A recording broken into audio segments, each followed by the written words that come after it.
एक सोसाइटी है, चाहे वो कोई भी है, चाहे हमारी है चाहे कोई भी है, उसकी जो बेसिक फाउंडेशन है दैट इज एजुकेशन। हाँ, क्या आपने कुछ ऐसा ऑब्जर्व किया जो आज से हजारों साल पहले हम लोग सही कर रहे थे भारत में और आज वहां पर कुछ गड़बड़ हो रही है? Can we talk about that? Because यहाँ पर जो बहुत सारे लोग बैठे हैं वो इसी एज ग्रुप में है, around 18, 19, 20 years. I think it's going to be very relevant अगर हम उसके बारे में जी जी आप कुछ बात कर सके। जी। आज का जो एजुकेशन सिस्टम वो actually 19th century British colonial education system है, उसी को हम आज चला रहे हैं। आज हम कंप्यूटर साइंस पढ़ाएंगे, एमबीए देंगे, ऐसी डिग्रीज देंगे, लेकिन सिस्टम वही है, पद्धति वही है, पढ़ाने का तरीका वही है। Focus is on exams, focus is on memorisation, focus is on degrees, और स्कूल में focus is on complete absolute obedience. May I get up teacher, may I sit down teacher, may I drink water teacher. आप सांस भी नहीं ले सकते without taking permission from the teacher. तो आप एसेंशियली बिल्कुल ओबीडियंट शीप बन रहे हो। You are not allowed to ask questions, you not allowed to think. और इससे क्या हो रहा है कि हमारे जो बच्चे हैं ये सीखते नहीं है कि first of all how to think, and secondly how to learn. You have to learn how to learn. आप कुछ नई स्किल या कोई नया कंसेप्ट कैसे सीखेंगे?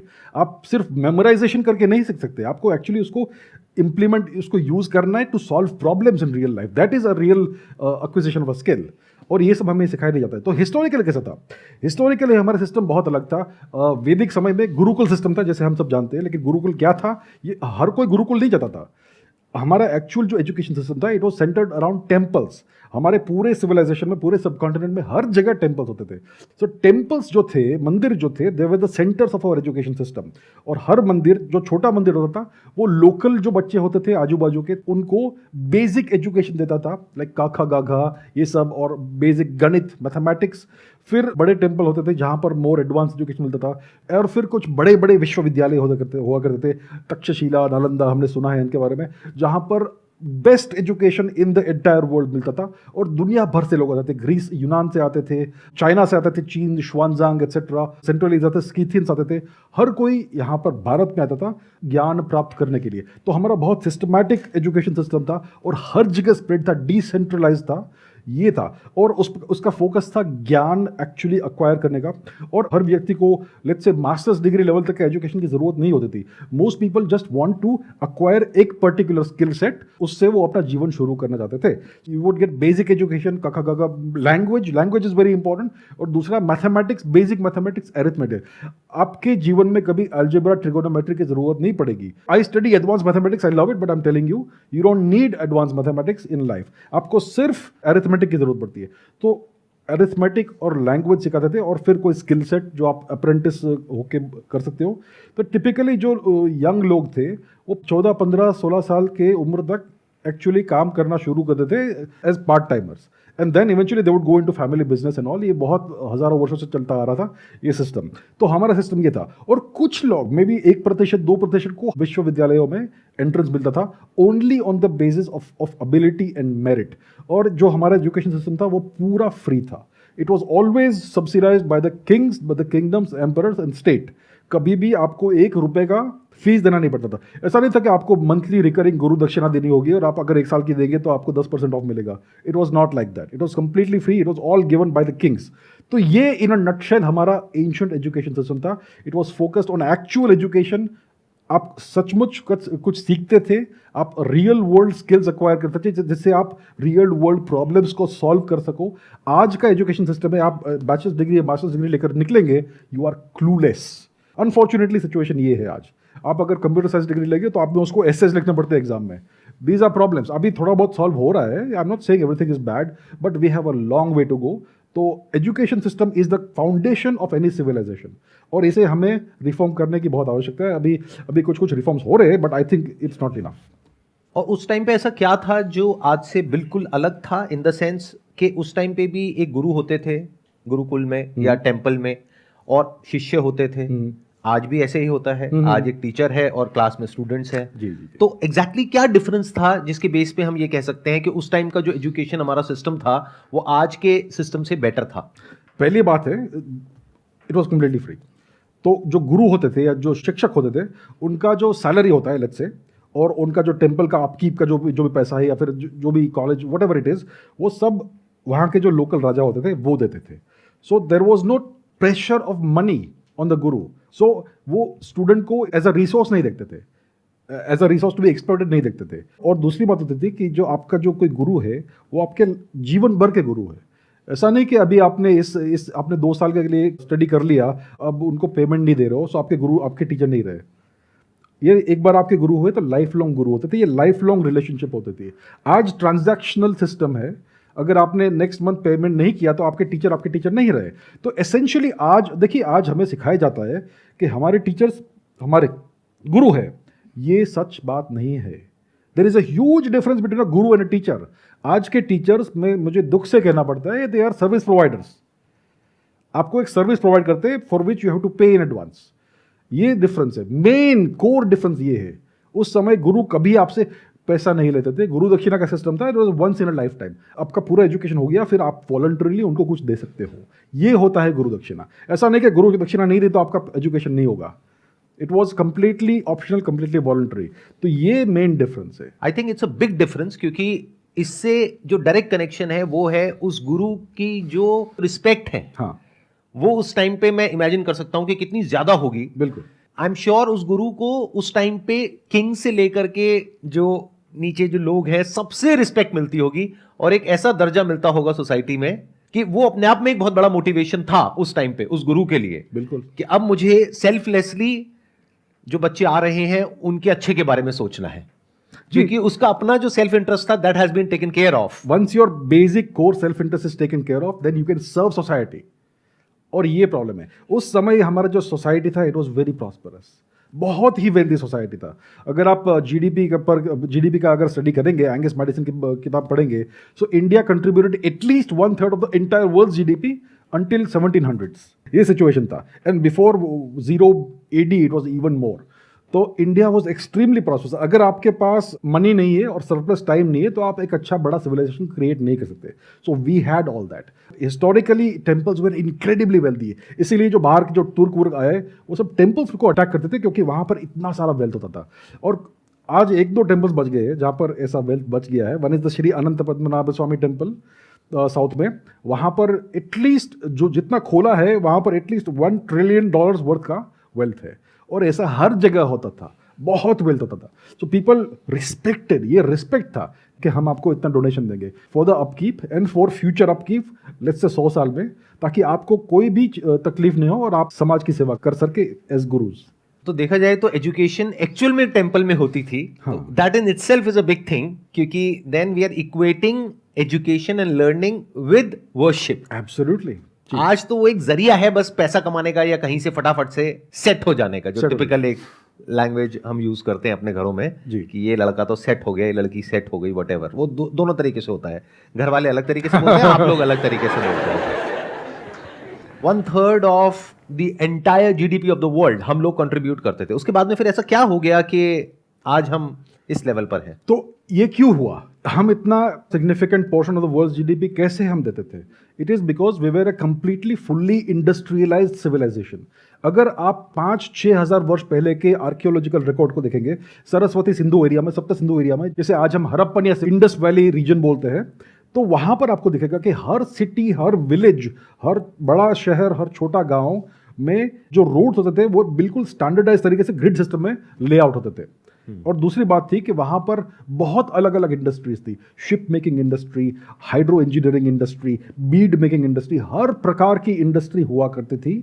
सो we were a completely fully industrialise civilisation 5-6,000 years before today. और फिर क्या हुआ कि जो ब्रिटिश आए भारत में, उन्होंने सिस्टमैटिकली भारत को डी इंडस्ट्रियलाइज कर दिया, सारे इंडस्ट्रीज नष्ट कर दी उन्होंने।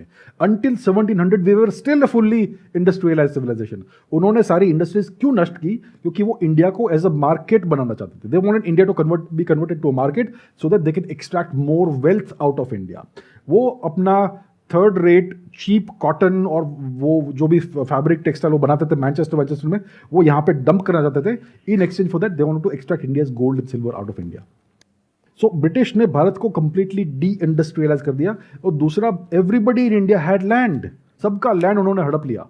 ये एक्चुअली तुर्कों ने शुरू किया, मुगल्स ने, और फिर ब्रिटिश ने उसको सिस्टमैटिकली और टू द नेक्स्ट लेवल ले गए। इसलिए भारत का जीडीपी टूट गया।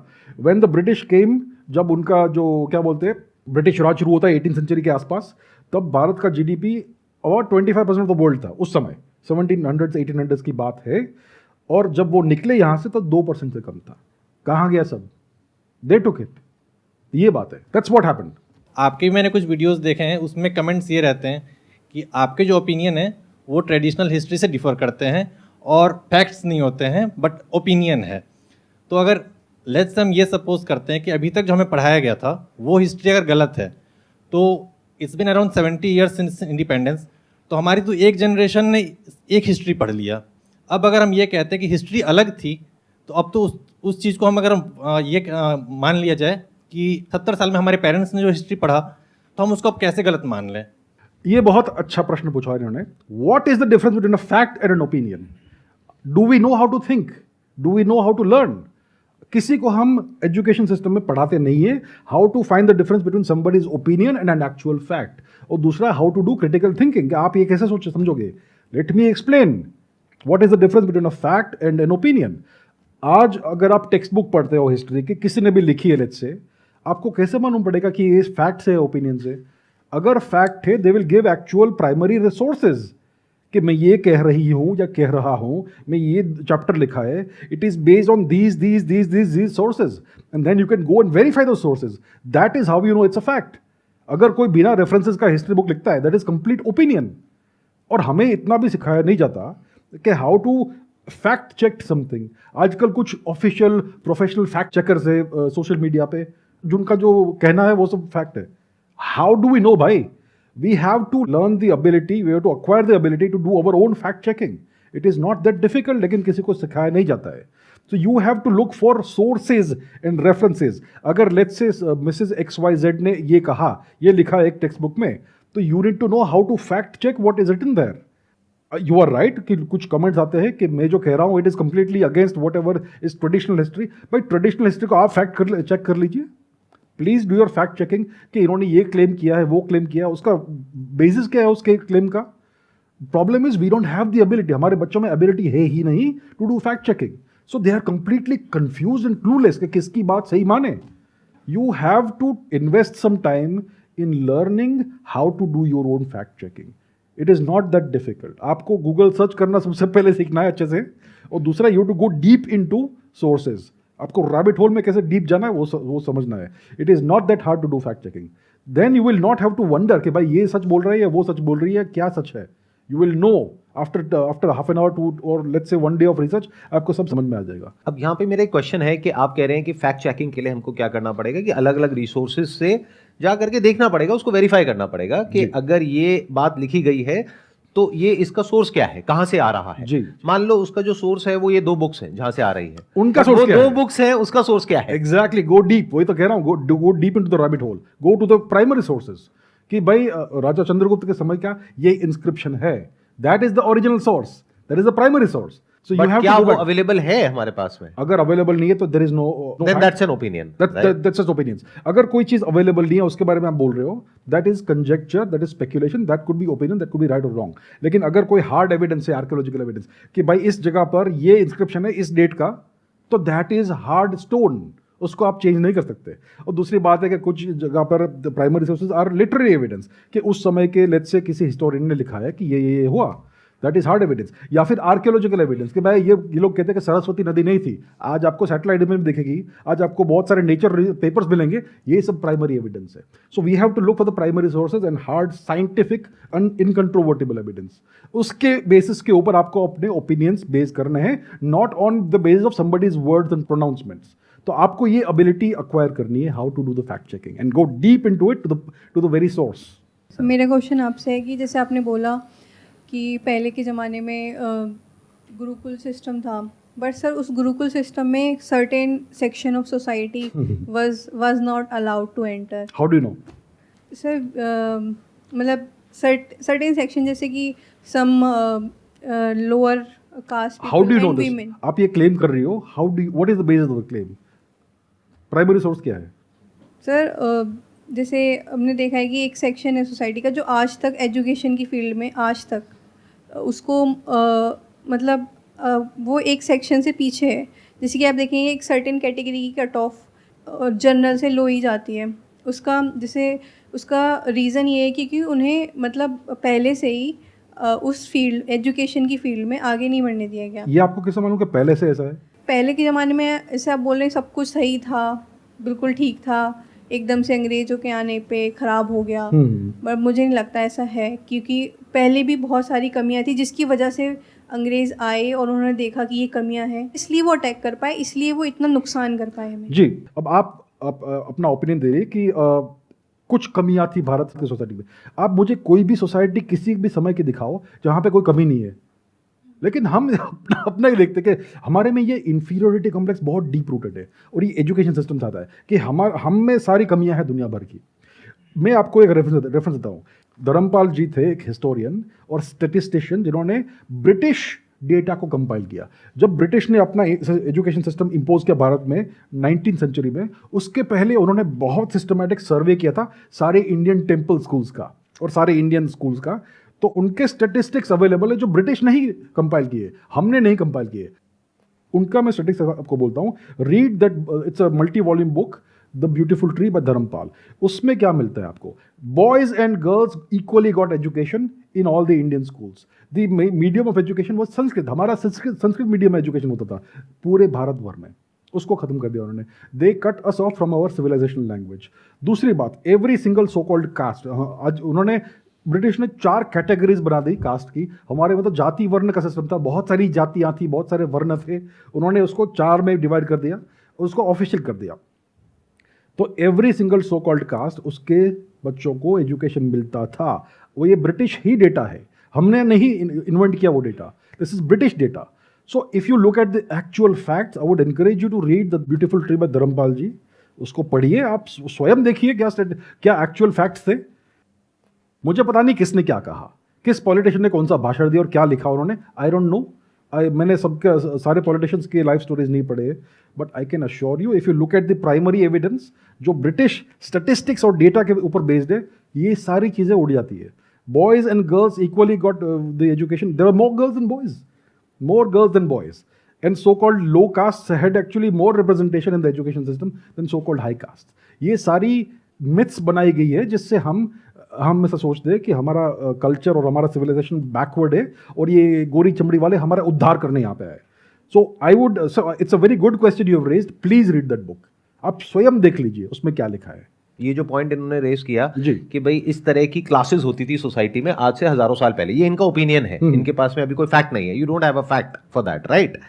तो अभी आपने बताया कि ये एक बुक है धर्मपाल जी की जिससे कि हम वेरीफाई कर सकते हैं। Are there any other sources या एनी अदर आर्कियोलॉजिकल स्टडीज या रिसर्च जिसके बेस पे हम ये कह सकें कि इस तरह से कोई भी डिस्क्रिमिनेशन नहीं था आज से हजारों साल पहले? प्रॉब्लम बताया क्या है कि हमारे पास यूनिवर्सिटीज थी, उसमें लाइब्रेरीज थी, उन सबको नष्ट कर दिया गया, उन सबको जला दिया गया। तो हमारे पास आज बहुत कम पुराना एविडेंस है, रिटन एविडेंस, सब कुछ जला दिया। नालंदा को जलाया उन्होंने, कुछ महीने तक वो लाइब्रेरी जली थी। सोचिए कितने हिस्टोरिकल रिकॉर्ड्स जल गए। सो अनफॉर्चुनेटली क्या हुआ, they destroyed all our written history, most of our written history.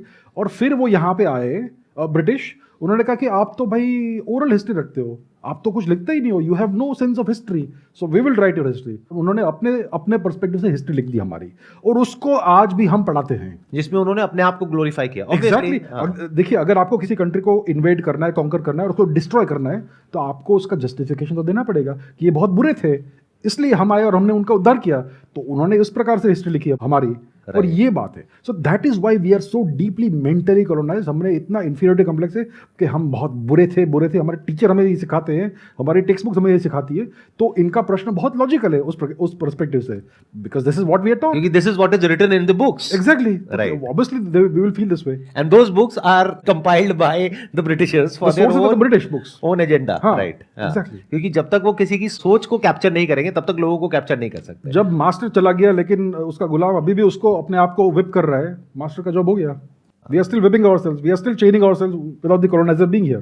We are still mentally colonized. और हमारा एजुकेशन सिस्टम उस मेंटल कॉलोनाइजेशन को परपेचुएट करता है, generation after generation after generation.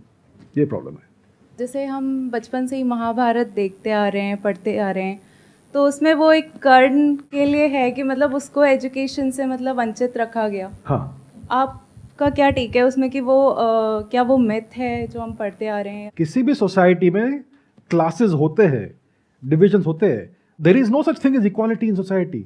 आप रोमन सोसाइटी को देखिए, ग्रीक सोसाइटी को ग्रीक सोसाइटी में हमें वो कहते हैं कि डेमोक्रेसी था। आपको पता है ग्रीक सोसाइटी का डेमोक्रेसी कैसा था? First of all, only males could vote. Secondly, only rich males could vote, prosperous males. और उस सोसाइटी में स्लेव्स भी थे। भाई किसी सोसाइटी में अगर आप स्लेव्स रखते हो तो उसको आप डेमोक्रेसी कैसे कहेंगे? लेकिन हमें पढ़ाते हैं कि ग्रीस वाज अ डेमोक्रेसी। तो ये सब चीज़ें, if you look at any society from any time in the world, आपको इक्वालिटी नहीं मिलेगी। Equality is a myth. We can give equal opportunities to people but you will not get equal outcomes. तो Karna was not a Prince.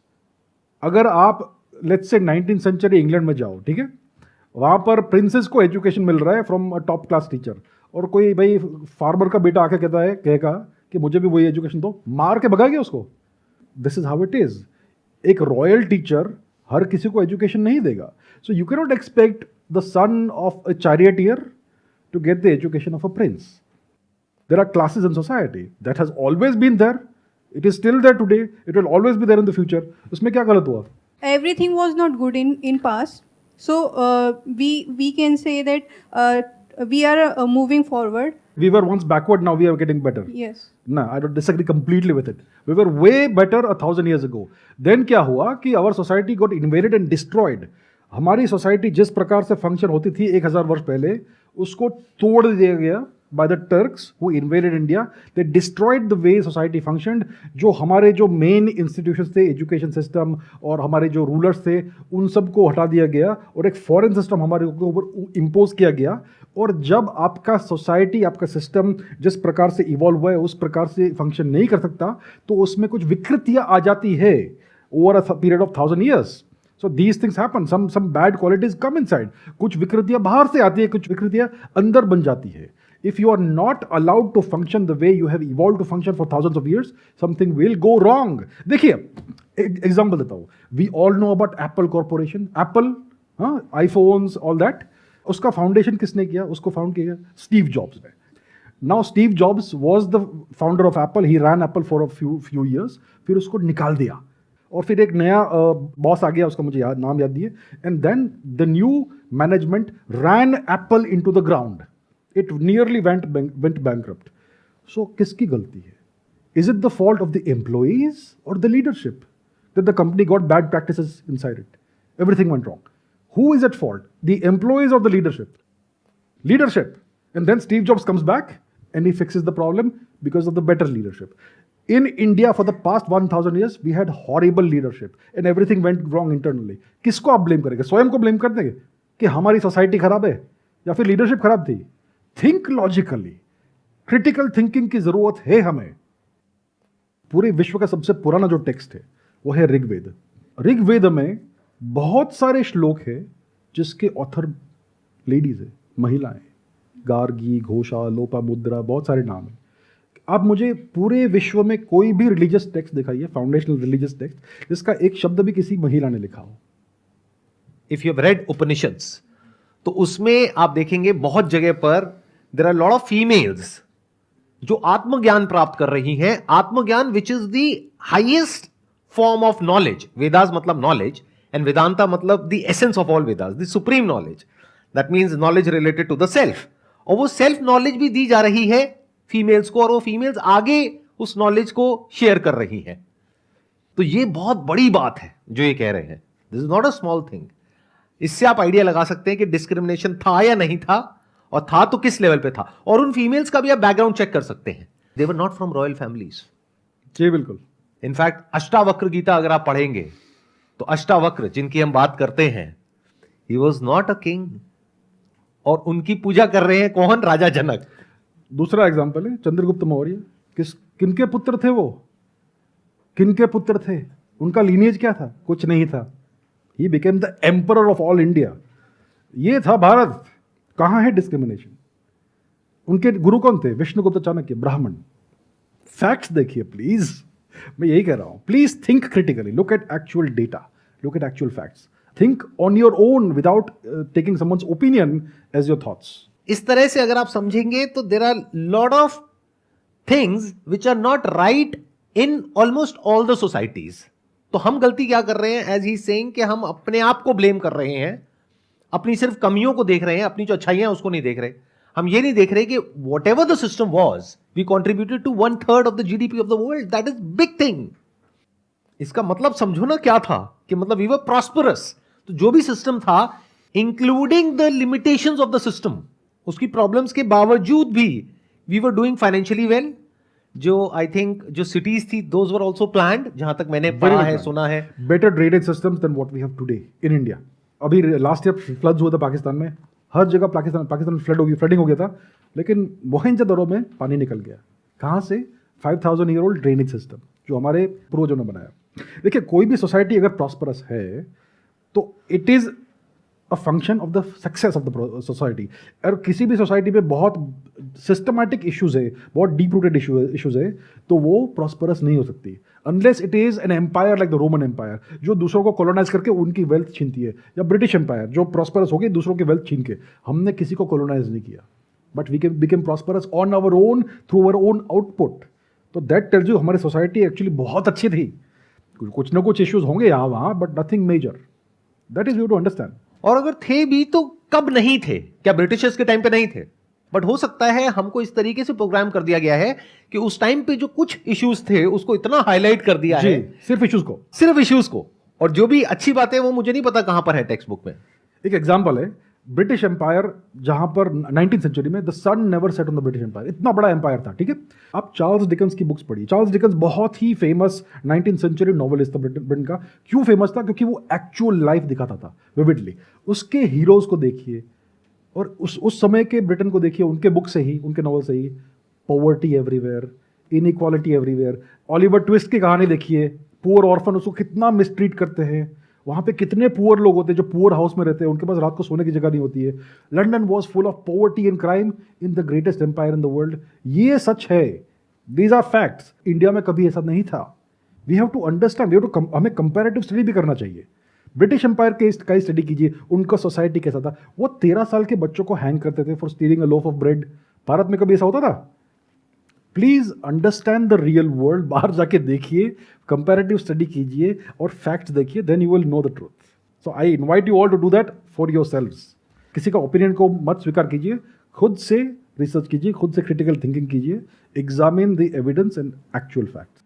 Thank you so much sir यहाँ पर आने के लिए. It My was pleasure. Pleasure meeting you and pleasure talking to you. Pleasure talking to you. Thank you so much. Big round of applause for him. Thank you.